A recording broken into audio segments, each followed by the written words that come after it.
चेतावनी, रजाग्राफी की सभी रिपोर्ट्स तथ्य, खबरों और सबूतों पर आधारित होती हैं। हर रिपोर्ट के अंदर सबूत दिया जाता है। भारतीय संविधान के साथ साथ यूट्यूब के नियमों का भी पालन किया जाता है। इसलिए रजाग्राफी के खिलाफ चलाए जाने वाले किसी भी प्रोपेगेंडा में ना फंसे। सावधान रहें, समझदार बने।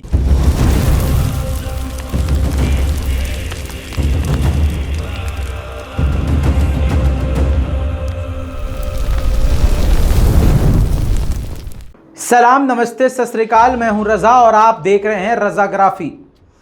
दोस्तों, सारी दुनिया को अब ये क्लियर बात पता चल चुकी है कि अफगानिस्तान के हालात बेहद ख़राब हैं।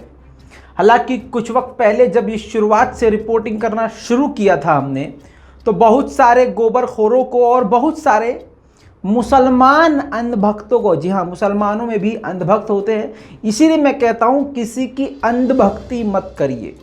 जो फैक्ट है उसको सुनिए, समझिए।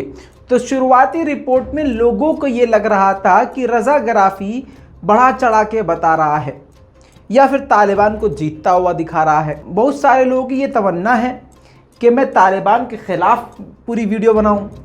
बहुत सारे लोगों की तमन्ना है कि तालिबान के सपोर्ट में वीडियो बनाऊं। लेकिन दोनों के मुंह पर ज़ोरदार तमाचा हमने मारा है।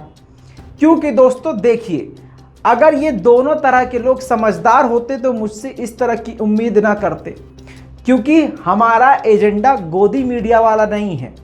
अगर हम किसी को सपोर्ट करने लग जाएं आंख बंद करके, तो फिर दुनिया भर से जो हम पर लोग भरोसा कर रहे हैं वो भरोसा हम खो देंगे। दोस्तों, हर चीज़ पैसा नहीं होता है। भरोसा सबसे बड़ी चीज़ होती है। इज्जत बहुत बड़ी चीज़ होती है, वो बहुत मुश्किल से कमाई है। इसीलिए निष्पक्ष तौर से सबूत और तथ्य के आधार पर, प्रूफ के साथ जो जेन्युइन रिपोर्ट है वो हम इसी तरह से पेश करते रहेंगे। दोस्तों, तालिबान ने सर काट दिया। जी हाँ दोस्तों, किसका काटा, ध्यान से सुनिए। एक अफगान ट्रांसलेटर जो कि अमेरिकन आर्मी के लिए, अमेरिका के लिए काम करता था, उसका कत्ल कर दिया।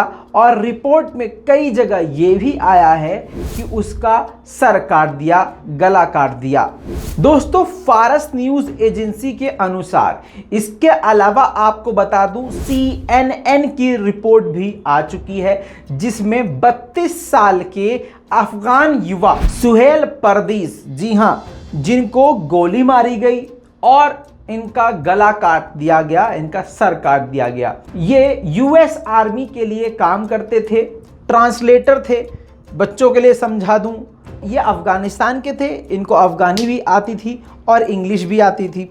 तो ये अफ़गानिस्तान और अमेरिकी मिलिट्री के बीच में ट्रांसलेटर थे। और ख़ासकर इनको जो तनख्वाह मिल रही थी, पैसे मिल रहे थे, ये पैसे अमेरिका की तरफ से इनको दिए जा रहे थे। साथ में ये बेसिकली अमेरिका के लिए ही काम करते थे, जिसकी वजह से तालिबान ने इनको कत्ल कर दिया, ऐसा रिपोर्ट का दावा है। दोस्तों, सवाल अब ये खड़ा होता है कि इस शख्स की जो तालिबान ने हत्या की है, तालिबान ने जिसको मार दिया है, ऐसे टाइम पर ये बात हुई है, ऐसे टाइम पर इसको कत्ल किया है कि जिस वक्त तालिबान ने अभी कुछ वक्त पहले ये बात कही थी कि अमरीकी संस्था के लिए, अमरीकी आर्मी के लिए जो अफ़गानी लोग काम कर रहे हैं, उनको हमसे कोई भी ख़तरा नहीं है।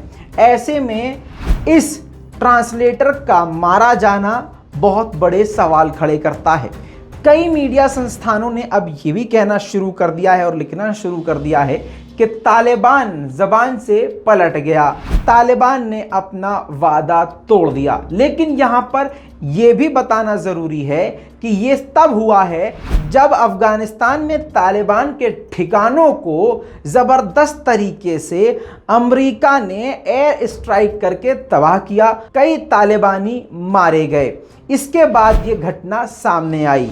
तो अब दोस्तों, ये भी कहा जा रहा है कि तालिबान ने उस हमले के बदले में ये काम किया है। और दोस्तों, इसका हमने अच्छी तरह से रिसर्च किया और तार जोड़ने की कोशिश की। तो मैं आपको एक चीज़ दिखाना चाहता हूं। देखिए दोस्तों, ये एक रिपोर्ट है इंडिया टुडे की। इसके अलावा कई जगह ये रिपोर्ट मौजूद है जिसमें ये बयान तालिबान का आया है कि ये जो एयर स्ट्राइक, कल की रिपोर्ट में मैंने दिखाया कि लिखित में ऑफिशियली अमेरिकी एयर स्ट्राइक का विरोध किया है, तालिबान ने गुस्सा जताया है। उसके बाद एक और बयान आया जिसमें तालिबान ने कहा कि ये जो हमारे और अमेरिका के बीच में एग्रीमेंट हुआ था, हस्ताक्षर हुए थे, उसका अमेरिका का ये उल्लंघन करना, यानी उस रूल को, एग्रीमेंट को तोड़कर हमला करना मुसीबत खड़ी कर सकता है और इसके परिणाम भुगतने पड़ेंगे, यानी उसकी सज़ा ज़रूर इनको मिलेगी। उसके बाद ये इस शख्स को तालिबान ने मार दिया। दोस्तों, वहीं पर कतर दोहा में जो मीटिंग चल रही है, तो तालिबान के स्पीकर मोहम्मद नईम वर्दक ने साफ साफ कहा है कि जब तक अशरफ गनी वहां से अपने पद से नहीं हट जाते ये झड़प जारी रहेगी। साथ में उन्होंने ये भी कहा है कि हम जोर जबरदस्ती सरकार हथियाना नहीं चाहते, सत्ता में आना नहीं चाहते, हम बस ये चाहते हैं कि सामने वाला खुद हथियार डाल दे तो हम भी हथियार डाल देंगे। दूसरी तरफ तालिबान के मास्टर प्लान से अमेरिका, EU भी परेशान है। जी हाँ, यूरोपीय यूनियन और अमेरिका ने फिर से तालिबान से गुजारिश करी है कि वो जंग को, मारकाट को, खुरेजी को रोक दें। दोस्तों, मास्टर प्लान तालिबान का सामने आने के बाद अमेरिका की हवा निकल गई है और अमेरिका बहुत ज़्यादा चिंतित है। मैं आपको मास्टर प्लान बता देता हूं। आपको ये बात पहले से पता है कि कई जगह, कई पोस्ट पर बिना लड़े ही तालिबान ने कब्जा कर लिया, क्योंकि अफगान आर्मी ने बिना लड़े सरेंडर कर दिया।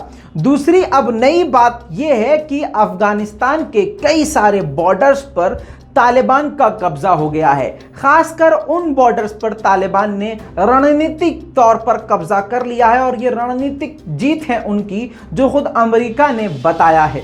दोस्तों, नव भारत टाइम्स में ये पूरी खबर छप चुकी है और इंटरनेशनल मीडिया में ये बात आ चुकी है कि अब तालिबान को रणनीतिक जीत मिल चुकी है। जिन बॉर्डर्स पर तालिबान ने कब्जा किया है वो बॉर्डर्स बहुत ही अहम हैं अफगानिस्तान के लिए, क्योंकि अफगानिस्तान उस बॉर्डर के जरिए से ही इंपोर्ट और एक्सपोर्ट करता है। तालिबान का प्लान यह है कि वो उन सभी बॉर्डर्स पर कब्जा कर लेगा और इंपोर्ट एक्सपोर्ट का पूरी तरह से काम ठप कर देगा। इवन काबुल में खाने पीने की भी कमी हो जाएगी। दोस्तों, तालिबान ने पाकिस्तान, ईरान, तजाकिस्तान, तुर्कमेनिस्तान को जोड़ने वाले हेरात, फरहा, कंधार, कुंदुज, तख्र और बदशहा प्रांतों में कई बड़े हवाई और बॉर्डर पोस्ट पर कब्जा कर लिया है। इन रास्तों से $2.9 बिलियन का आयात और निर्यात किया जाता है। अफगानिस्तान की अशरफ गनी सरकार अभी नंगरहार, बख्तिया, पत्तिका, खोत्स और निमरोज प्रांतों में ईरान और पाकिस्तान से लगती बॉर्डर पोस्ट पर कब्जा जमाए हुए हैं। इन रास्तों से होने वाले व्यापार की कुल कीमत $2 बिलियन है। तालिबान के इस सोचे समझे प्लान से अमेरिका तक हैरान हो चुका है। अमेरिकी सेना के कई विशेषज्ञों ने तालिबान की बढ़ती ताकत को लेकर चेतावनी ऑलरेडी दे दी है। इतना ही नहीं दोस्तों, अमेरिका की तरफ से ये चेतावनी जारी कर दी गई है। खुद अमेरिका का ये कहना है कि लंबे समय तक अफगानिस्तान में अशरफ गनी की सरकार नहीं टिक पाएगी।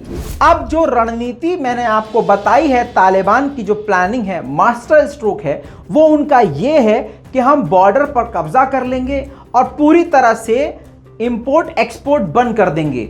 ऐसे में अफगानिस्तान बहुत ही ज़्यादा कमज़ोर पड़ जाएगा। दूसरी तरफ अफगानिस्तान की आम जनता का सबसे बुरा हाल है। इतना बुरा हाल है कि वहाँ के लोग दूसरे देशों में जा रहे हैं।